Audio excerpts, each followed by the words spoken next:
তাশাহুদে বসে আঙ্গুল কখন উঠাতে হবে, কখন নামাতে হবে, নাকি বারবার এমন এমন করতে হবে, এটাই অনেকে জানেন না। তো আজকের ভিডিও থেকে এটা জানতে পারবেন। অনেকে বসার শুরুতেই একদম এইভাবে থাকেন, এটা অনেক বড় একটি ভুল। নামাজের এই বৈঠকে বসে অনেকেই ভুল করেন। 2 রাকাত নামাজ পড়ার পর বসে, কিংবা 4 রাকাত নামাজের পর শেষ বৈঠকে কিংবা প্রথম বৈঠকে বসার শুরুতেই আপনারা একটি ভুল করেন।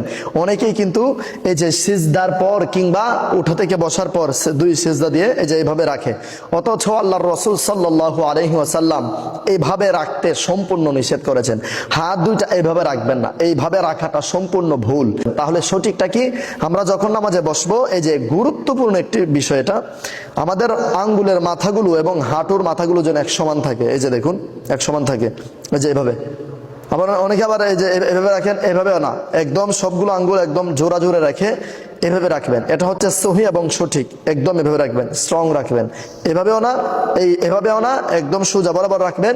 বরাবর রেখে আপনার নজর তখন কোথায় থাকবে? আপনার নজর থাকবে একদম স্ট্রেট ভাবে সোজা হয়ে, চোখের দৃষ্টিটা থাকবে এই কুলে, চোখের দৃষ্টি থাকবে কুলে। অনেকে বসার শুরুতেই একদম এইভাবে থাকেন, এটা অনেক বড় একটি ভুল। এভাবে থাকতে কিন্তু নিষেধ করেছেন।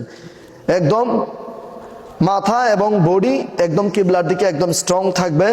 শুধু হালকা করে মাথাটা একদম একটুখানি নিচের দিকে ঝুঁকে থাকবে, আর চোখের দৃষ্টি থাকবে কুলে। তখন আপনি তাশাহুদ পড়বেন।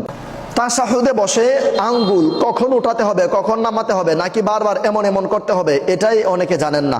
অনেকে এই ভুলটি অসংখ্য অগণিতবার প্রতিনিয়ত এই ভুলগুলো করে যাচ্ছেন।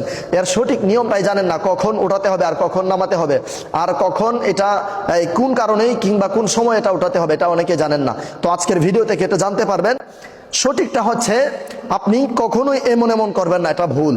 কিংবা অনেকে তাশাহুদ শেষ করার পর মুহাম্মাদান আবদুহু ওয়া রাসূলুহু বলার পর এটা উঠায়, এটাও ভুল।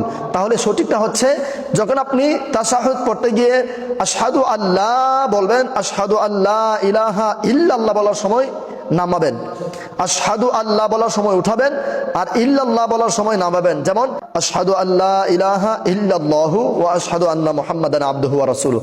এটা হচ্ছে সঠিক নিয়ম। এই ভুলগুলো যেন কখনোই আমাদের আপনার প্রতিনিয়ত যেন আর না হয়। সাওয়াবের নিয়তে আজকের ভিডিওটি অন্য মানুষকে শেখানোর জন্য বেশি পরিমাণে শেয়ার করে ছড়িয়ে দিন। আসসালামু আলাইকুম ওয়া রাহমাতুল্লাহ।